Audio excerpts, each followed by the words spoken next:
The text arrived at 11:48 on a Tuesday, from a number I still hadn't deleted 3 years after I told myself I should. I don't think I'll ever stop comparing every guy I date to him, and I hate that. He doesn't even know, and I'm never going to tell him, so I don't even know why I'm typing this out instead of sleeping. Then, 90 seconds later, sorry, wrong number. Ignore that. I meant to send it to my sister. I sat with my phone lit up in a dark kitchen, the jacket she'd never come back for still hanging on the hook by my door where it had hung for 3 years. And I thought, people don't accidentally text paragraphs like that. 11 minutes later, my phone lit up again. My name is Marcus Hale. I'm 35. I work as an archivist at a regional historical society, which mostly means I spend my days stabilizing 100-year-old photographs and county records in a climate-controlled room that smells like dust and vinegar. And I am, by profession and by nature, a person who is good at preserving things exactly as they were. I live alone in a narrow 2-bedroom house I never got around to filling the second bedroom of. Her name was Elena. Elena Marsh, who'd taught 2nd grade art for 6 years, and still, 3 years after we'd stopped living together, occasionally texted me a photo of something a 7-year-old had made that she thought I'd find funny. Because some habits outlast the relationships that built them. She had a particular laugh that started before whatever was funny actually finished, and chalk dust that lived permanently in the creases of her favorite cardigan no matter how many times she washed it. She kept everyone's birthdays in a paper notebook instead of her phone, because she said typed dates didn't feel like they counted. We met in a graduate seminar neither of us finished. She switched programs. I switched cities for a job, and somewhere in the unglamorous logistics of 2 people trying to build a life around 2 different sets of plans, we let it end. Not a fight. A slow, mutual, exhausted agreement that this was easier than the alternative. She told people, when it came up, that we'd just grown apart on a practical level.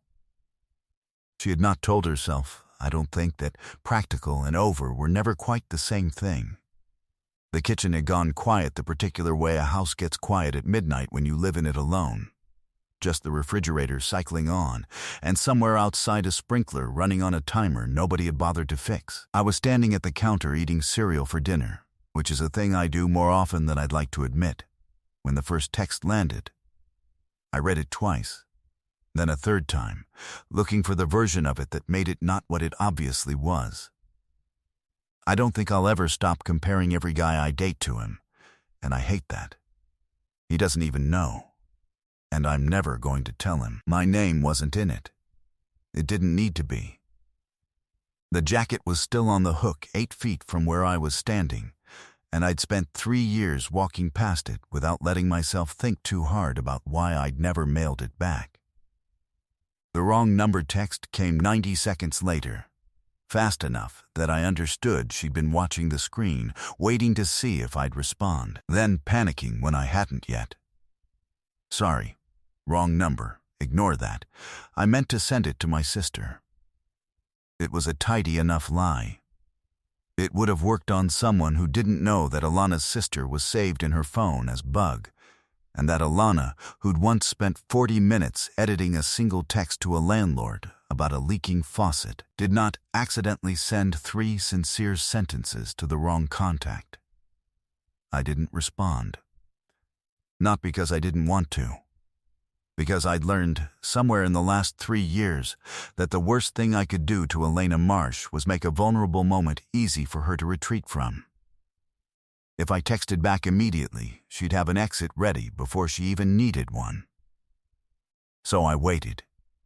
I stood in my kitchen with a bowl of cereal going soft and the jacket 8 feet away, and I let 11 of the longest minutes of the last 3 years pass without doing anything, because some part of me already understood that whatever she sent next, if she sent anything next, was going to matter more than anything either of us had said the night we actually broke up. The second text came in 2 parts, 4 minutes apart like she'd written it deleted it, and made herself send it anyway. That wasn't actually a mistake. And then, a beat later, I don't know why I told myself it was easier to pretend it was. I think I've been doing that for 3 years, actually. I told myself this didn't have to mean anything. People send things at midnight they wouldn't sign their name to in daylight. I told myself I would feel differently about all of it by morning.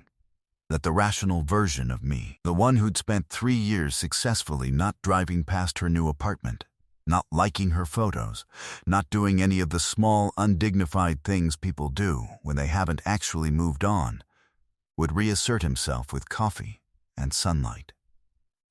I did not feel differently by morning. I felt, if anything, like someone had finally said out loud a sentence I'd been carrying silently since the week she moved out, and hearing it from her instead of just from myself changed its entire weight. What followed wasn't a single conversation.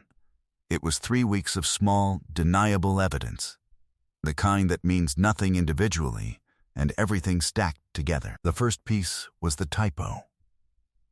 4 days after the wrong number text, she sent me a photo of one of her students' clay sculptures with the caption, "This kid made a dinosaur that looks exactly like the one you," and then, nothing.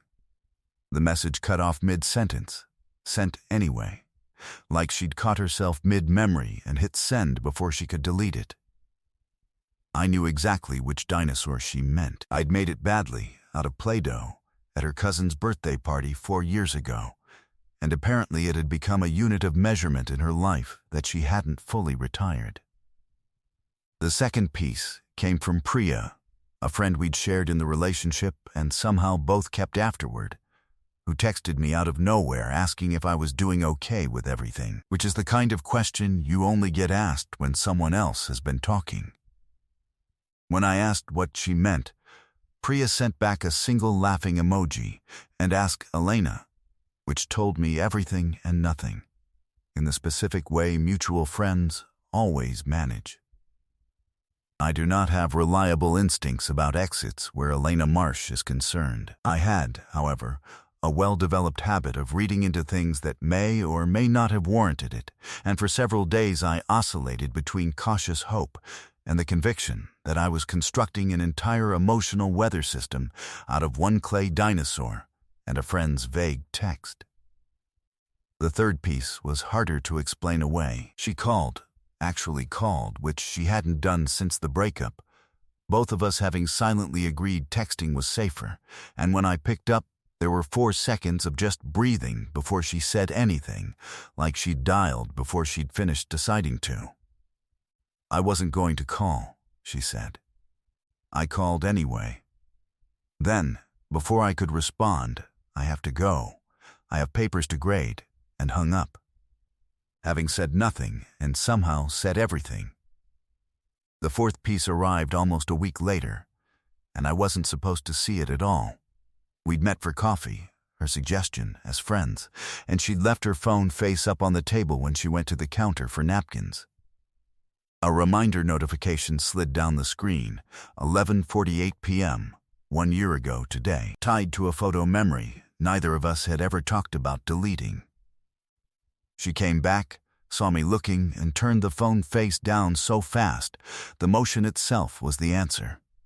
The same way it had been the night the wrong number text arrived. I sat on my porch step that evening holding a phone that had gone quiet again and thought, not for the first time that week, that my capacity for ignoring obvious things had apparently been holding a part-time job this entire relationship. She came to get the jacket on a Saturday in late October, which is what she told me the visit was for, and which neither of us actually believed by the time she was standing on my porch. I'd taken it down off the hook that morning and left it folded on the bench by the door, telling myself this was simple, a returned item, nothing more, and then I'd spent 20 minutes rearranging it so the fold looked unintentional, which told me something about how simple it actually was. When she arrived, she didn't reach for it right away. She stood in the doorway with her hands in her coat pockets, looking past me into the house like she was checking what had changed, and for a long moment neither of us said anything at all. We ended up on the back steps instead, the jacket still sitting untouched on the bench inside, and we sat there for the better part of 20 minutes without saying much of anything. Just the sound of someone's leaf blower a few houses down. The particular gray light of an October afternoon deciding whether to rain. Her hands wrapped around a mug of coffee I'd made without asking if she wanted. One, because some habits don't actually go anywhere. She still held her coffee the same way, both hands, like she was warming them on it even when it wasn't cold enough to need warming. I noticed. I always had. It was the first time in 3 years the silence between us hadn't been doing the careful work of keeping things civil. It was just quiet, the kind two people only get to have once they've stopped performing being fine. She set the mug down eventually and looked at the yard instead of at me, and said the first honest thing either of us had risked since the texts. "I kept the jacket because it smells like your kitchen," she said. "Not because I forgot to give it back. I want you to know that. I've known exactly where it was the entire time. There was a night in early November when I nearly broke the whole fragile architecture of it myself. We'd started having dinner once a week. An arrangement neither of us named.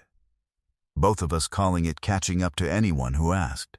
And during one of those dinners she was telling a story about her dad that ended in a laugh instead of the silent stories about her dad usually ended in. He'd been hard on her growing up. And 3 years ago she couldn't have told that story lightly at all. Hearing her tell it differently now, lighter, like she'd actually worked through something, made me want to say everything I'd been not saying for 3 weeks, all at once, badly, across a plate of pasta neither of us had touched in 10 minutes. I opened my mouth without a plan. What came out instead was, "I think I've forgotten how to use forks correctly around you," which made no sense, since I'd been using a fork the entire dinner perfectly competently. And she laughed so hard she nearly knocked over her water glass, and the moment passed without either of us having to do anything about it yet. Later, driving home, I understood what had actually happened. I'd been about half a second from saying something the relationship couldn't survive being said too early, and some better calibrated part of me had recognized that this only worked if she got there first, on her own schedule, without me standing in the doorway of it holding it open. So I'd said something about forks instead. I was developing, against my own expectations, surprisingly good instincts for a man who'd spent 3 years demonstrating none. The weeks after that kept narrowing the distance in small, deniable ways. She started leaving a spare key on my kitchen counter, just in case, which neither of us examined too closely. I started keeping a second mug in the cabinet that wasn't strictly hers, except that it always somehow was. We never discussed what we were doing. Discussing it felt like it would force a definition onto something we were both, separately, still afraid to define. I caught myself once, late November, standing in the archives records room holding a folder I had no memory of pulling, having spent the last 15 minutes thinking entirely about the exact way she'd said I called anyway weeks earlier. That is not professional focus. That is professional focus wearing a disguise, and I had, by then, stopped being able to convincingly maintain it. The night it finally happened, there was no dramatic occasion. That seemed important later, thinking back on it, that the wrong number text had only ever been the door, not the reason. The actual reason needed no accident at all. It needed a Thursday, a kitchen we'd once shared the rent on in a different apartment, and the kind of ordinary evening that gives two careful people nowhere left to hide. She'd brought takeout from the place we used to order from on Thursdays, back when Thursdays were just a day of the week we lived together, and not an occasion we were both quietly building toward. We ate at my counter, the radio playing low, like ordinary was a costume we both still knew how to put on. She set her fork down first. I told myself the wrong number thing was an accident for about 4 days, she said, not looking up from the counter. It wasn't. I'd had that text drafted for over a week. I kept opening it, reading it, closing it again. The night I finally sent it, I told myself I'd hit the wrong contact, because some part of me needed it to be an accident, so that whatever happened next wouldn't actually be my fault. I went very still. Not dramatically, nothing about that kitchen, with its takeout containers and the radio playing low, suggested drama was an option. But something in my chest did the thing it does when the floor turns out to be a slightly different shape than you'd been standing on. I looked at her, then at the jacket, which had migrated at some point from the bench by the door to the back of a kitchen chair, like it had decided to stay before either of us had decided anything. I looked back at her, because apparently my body needed a moment to consult the room before it figured out how to respond. "You don't have to finish this," I said. "If you want it to go back to dinners and texts and pretending neither of us has said anything, I'll let it. I won't bring it up again. I mean that." It cost me something to offer her the exit, but the offer had to be real, or none of what came after would mean anything. She didn't take it. "I don't want it to go back," she said.